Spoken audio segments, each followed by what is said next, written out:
जय हिंद दोस्तों। स्वागत है आपका मेरे चैनल सक्सेस विजन पर। आज आए हैं हम एक नई वीडियो के साथ। ये जो आपकी जॉब है सीआईएसएफ के बारे में आज हम बताएंगे। जो चैनल पर पहली बार आए हैं चैनल को सब्सक्राइब जरूर कर देना ताकि आने वाली वीडियो का नोटिफिकेशन आप तक पहुंच सके। उम्मीद है कि आप स्वस्थ होंगे, मस्त होंगे और अपना तैयारी अच्छे से कर रहे होंगे। दोस्तों आज हम स्टार्ट करते हैं सीआईएसएफ की वैकेंसी तो आ चुकी थी पहले। यदि आपने अभी तक भी नहीं फॉर्म भरा हो तो आप फॉर्म भर लीजिए। केंद्रीय औद्योगिक सुरक्षा बल सूचना यानी कि सीआईएसएफ की जो वैकेंसी है ओनली मेल कैंडिडेट के लिए है। 1130 आपकी पोस्ट है।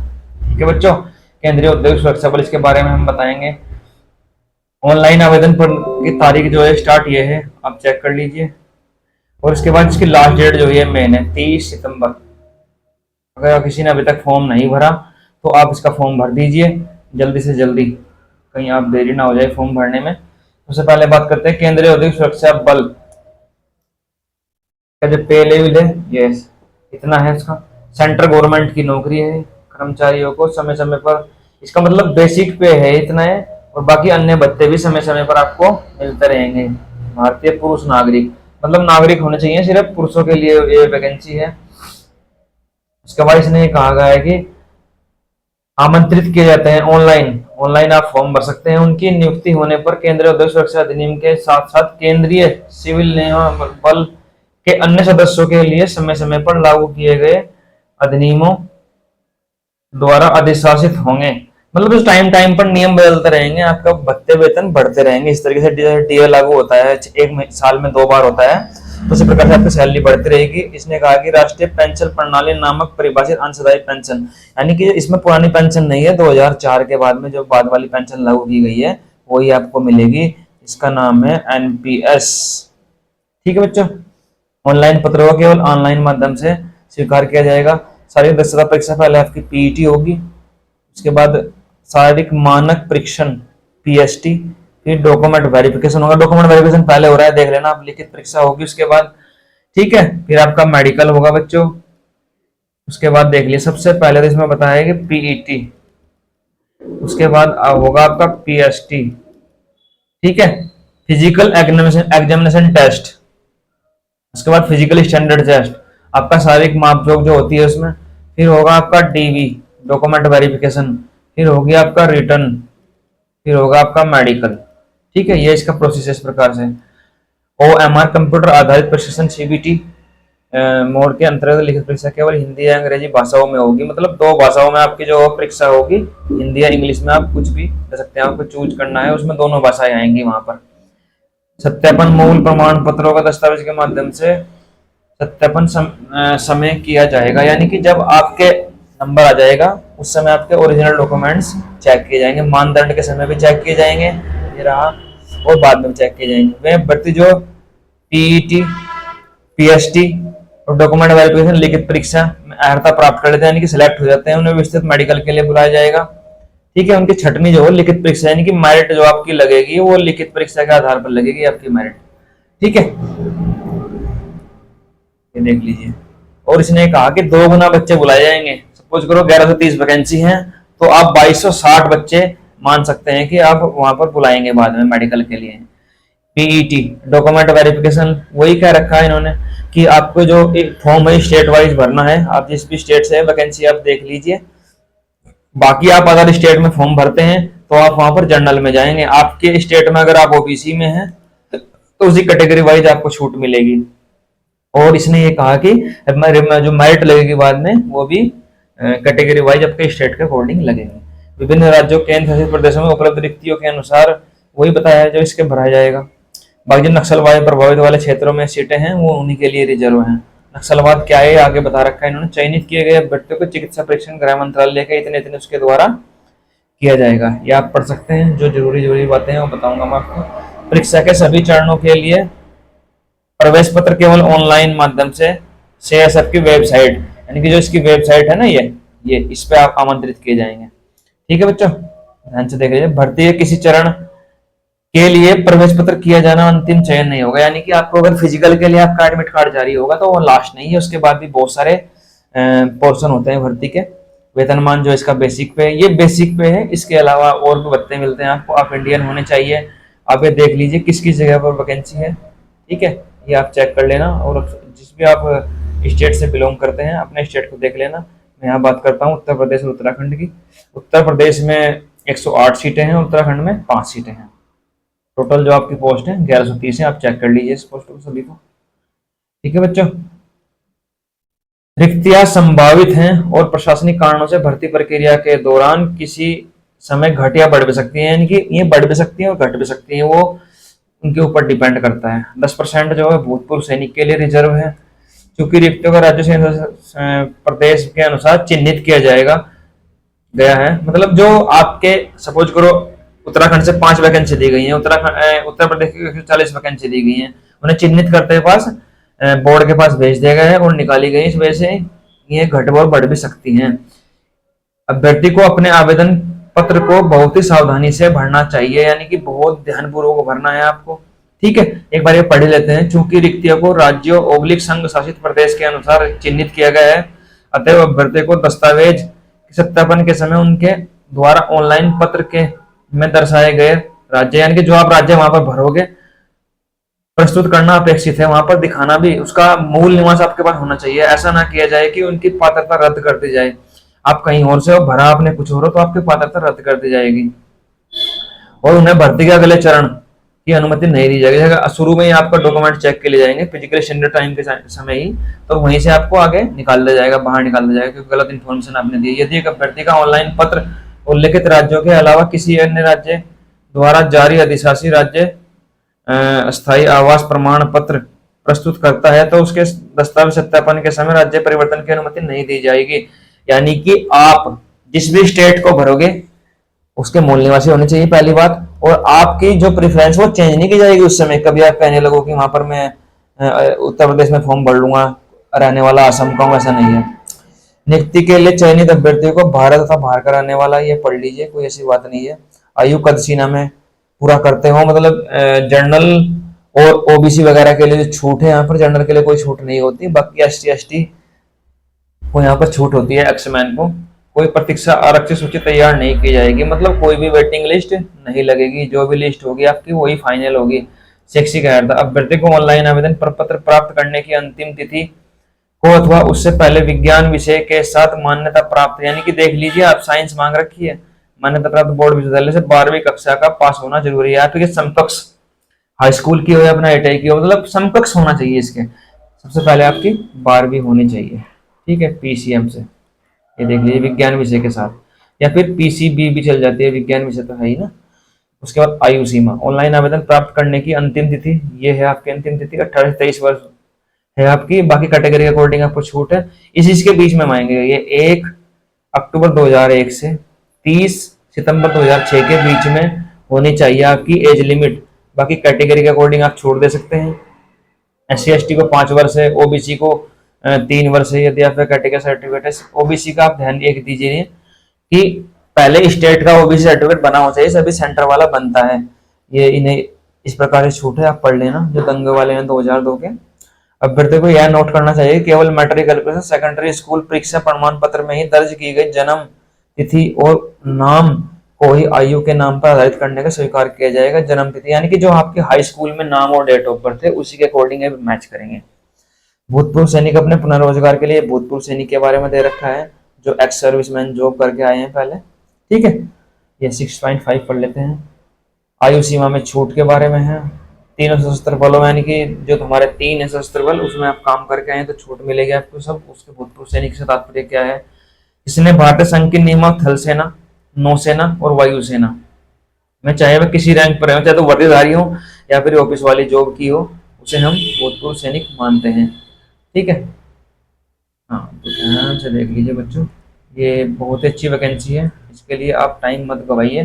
प्रमाण पत्र की प्रक्रिया और प्रमाण पत्र का प्रारूप जो है, ये आप कुछ नहीं है, ईडब्ल्यूएस के बारे में बताया है। आपकी मतलब प्रारूप का मतलब वो वैलिड होना चाहिए। अगर आप छूट चाहते हैं अपनी आयु में, ईडब्ल्यूएस हैं या फिर एससी एसटी ओबीसी हैं, अभ्यर्थी के आदिवासी राज्य का जारी प्रमाण पत्र पर विचार नहीं किया जाएगा। जाति और अधिशासी प्रमाण पत्र उसके राज्य केंद्र शासित के द्वारा जारी किया गया होना चाहिए, यानी कि जो आपका ओबीसी सर्टिफिकेट है और मूल निवास है वो आपके राज्य के द्वारा जारी किया गया होना चाहिए। ये अनुसूचित जाति जनजाति ओबीसी के बारे में बनाना बात है, पढ़ लीजिए आप। विकल्प रहेगा जो मूल राज्य में आरक्षण का लाभ लेना चाहते हैं, यानी कि अगर मैं उत्तराखंड का रहने वाला हूँ, उत्तराखंड में लाभ चाहिए तो आप ये पढ़ लीजिए। अन्य पिछड़े वर्ग का आरक्षण के आधार पर नियुक्ति चाहने वाले अभ्यर्थियों को यह आवश्यक सुनिश्चित करना चाहिए कि वह जाति समुदाय का प्रमाण पत्र रखता है। वही बताया है मैंने, कोई बड़ी बात नहीं है इसमें। आर्थिक रूप से कमजोर वर्ग के लिए ये कैटेगरी दी गई है, इस तरीके से आप देख सकते हैं। अनुसूचित जाति जनजाति पिछड़ा वर्ग आवेदन प्राप्त करने की अंतिम तिथि होगी, ठीक है। आप देख लीजिए इसके बारे में। असम राज्य के बारे में बताया गया है। आवेदन कैसे करें? आवेदन इस वेबसाइट पर जाकर आप किसी कैफे से कर सकते हैं या फिर आप खुद भी ऑनलाइन अप्लाई कर सकते हैं। ये ध्यान से देख लीजिए। ऑनलाइन आवेदन प्रपत्र अभ्यर्थियों को निम्नलिखित दस्तावेजों को अपलोड करना अपेक्षित है, यानी कि डॉक्यूमेंट्स हैं आपके अपलोड है करने आपको पड़ेंगे। फोटोग्राफ अपलोड करना, इसका साइज देख लीजिए 20 KB से 50 KB के बीच में स्कैन किया गया हो, ठीक है। रंगीन पासपोर्ट आकार का फोटो, अर्थात परीक्षा की सूचना का प्रकाशन की तारीख से 3 महीने, मतलब ऐसा नहीं आप 25 वर्ष के और आपने 15 वर्ष की फोटो लगा दी अपनी, जब 15 साल के होंगे आप। इसकी ये चौड़ाई वगैरह ये दी गई है, ठीक है। ये अच्छे से खिंची होनी चाहिए, ये आप ध्यान दे लेना। हस्ताक्षर अपलोड करना ये बता रखा है आपको। दस्तावेजों को अपलोड करना, अभ्यर्थी को अपनी आयु शैक्षणिक अर्हता में छूट के लिए मैट्रिक कैलकुलेशन, बाकी आपके पास जो भी दस्तावेज हैं वो अपलोड करना यहाँ पर जरूरी है। यदि आप गलत करेंगे तो वह पूर्णतः खारिज कर दिया जाएगा, ठीक है बच्चों। अभ्यर्थियों को उनके हित में सलाह दी जाती है कि वे अंतिम तिथि से काफी पहले ऑनलाइन आवेदन करें। उनकी अंतिम तिथि के दौरान वेबसाइट पर अत्यधिक लोड है, यानी कि जब आप सोचते हैं कि भर लेंगे अभी बहुत टाइम है, फिर वो अंतिम समय में जब भरने के लिए जाता है तो बहुत लोड रहता है वेबसाइट पे, आप नहीं भर जाते फॉर्म, फिर वो ये साइट बिजी रहती है बहुत ज्यादा। ऑनलाइन आवेदन पत्र प्रस्तुत करने से पहले अभ्यर्थी को यह अवश्य जांच कर लेनी चाहिए कि उन्होंने प्रपत्र सही भरा है या नहीं। विंडो तो ओपन होती है पर बाद में सही नहीं रहता, इसलिए आप थोड़ा सही से भर लीजिए, ठीक है। आपकी 100 रुपये की फीस है और यही बता रखा है कि इस समय तक हम जनरेट किया जाएगा, ठीक है। आप फीस ऑनलाइन UPI या किसी के माध्यम से कर सकते हैं। सुधार के लिए विंडो खुलेगी और इससे विंडो में इसका नौबत ही ना आया, पहले ही अपने फॉर्म को अच्छे से भर लीजिए। आवेदन को केवल एक बार संशोधित करने का आपको मौका दिया जाएगा। ऐसा नहीं कि आप एक बार भर दिया आपने फिर आपने गलती कर दी फिर आप दोबारा भरो, ऐसा नहीं चलेगा, समझ गए। आप ये चीज का अवश्य ध्यान रखें बच्चों, ठीक है।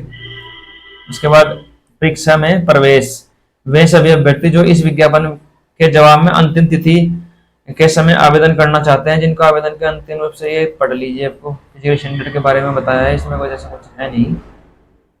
दस्तावेज सत्यापन, आपके जो चिकित्सा परीक्षण से पहले सत्यापन किया जाएगा, ये बाद में भी किया जाएगा, ये इसके बारे में बता रखा है, ठीक है बच्चों। अब आगे चलते हैं, भर्ती की प्रक्रिया कैसे है। शारीरिक दक्षता परीक्षा PET, यानी कि पहले आपका PET होगा, शारीरिक मानदंड PST, फिजिकल स्टैंडर्ड टेस्ट होगा आपका, ठीक है। PET फिजिकल एग्जामिनेशन टेस्ट, यानी कि एग्जामिनेशन कुछ आपको करके दिखाना पड़ेगा, ठीक है। फिर आपका डॉक्यूमेंट वेरिफिकेशन होगा, इसी के बारे में बताया है बच्चों। ये बताया है PET में, इसमें 24 मिनट में 5 किलोमीटर की दौड़ आपको पूरी करनी है। मेरिट आपकी रिटर्न के बेस पर ही बनेगी। शारीरिक मानक प्रक्रिया कद 170 सेंटीमीटर होना चाहिए और आपकी चेस्ट जो है 80 से 85 सेंटीमीटर। बाकी कैटेगरी के अकॉर्डिंग आप छूट दे सकते हैं, जहां से भी बिलोंग करते हैं आप। भार चिकित्सा मानकों के अनुसार अपना कद, यानी कि आप जानते हो स्टैंडर्ड के हिसाब से मेरी हाइट अगर 175 सेंटीमीटर है तो मेरा 75 किलो वेट होना चाहिए, उसी के हिसाब से आप देख सकते हैं। अगर आपकी हाइट 182 सेंटीमीटर है तो 82 किलो वेट होना चाहिए, ठीक है। मैट्रिक कैलकुलेशन सेकेंडरी इसके बेस पे बताया गया है। बाकी हम आगे चलते हैं। रिटर्न की तैयारी आप अच्छे से कर लीजिए। OMR कंप्यूटर आधारित परीक्षा CBT मोड में की जाएगी, यानी कंप्यूटर बेस्ड टेस्ट। एक बार ये पढ़ लीजिए, यह पुनः दोहराया जाता है कि शिक्षा, जाति, भूतपूर्व सैनिक श्रेणी में आदि के प्रमाण पत्रों दस्तावेजों की जांच के बाद यदि आवेदन में किए गए किसी भी दावे का दस्तावेज सत्यापन में समय पर भर्ती के किसी भी चरण के प्रमाण पत्र दस्तावेजों द्वारा पुष्टि नहीं की जाती तो अभ्यर्थी को अवैधता नष्ट कर दी जाएगी।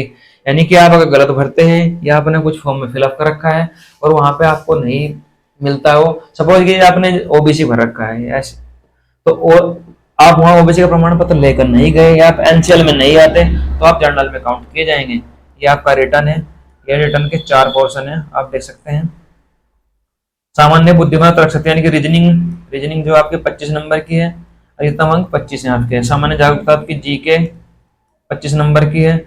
प्रारंभिक मैथ्स जो स्टैंडर्ड मैथ्स होता है आपका स्टार्टिंग 10th लेवल तक का, वो देख लीजिए आप 10 12 तक का 25 नंबर बेसिक मैथ। हिंदी या अंग्रेजी आप कुछ भी चूज कर सकते हैं, 25 नंबर की है। टोटल 120 मिनट लगेंगे आपको 100 क्वेश्चन करने में, ठीक है।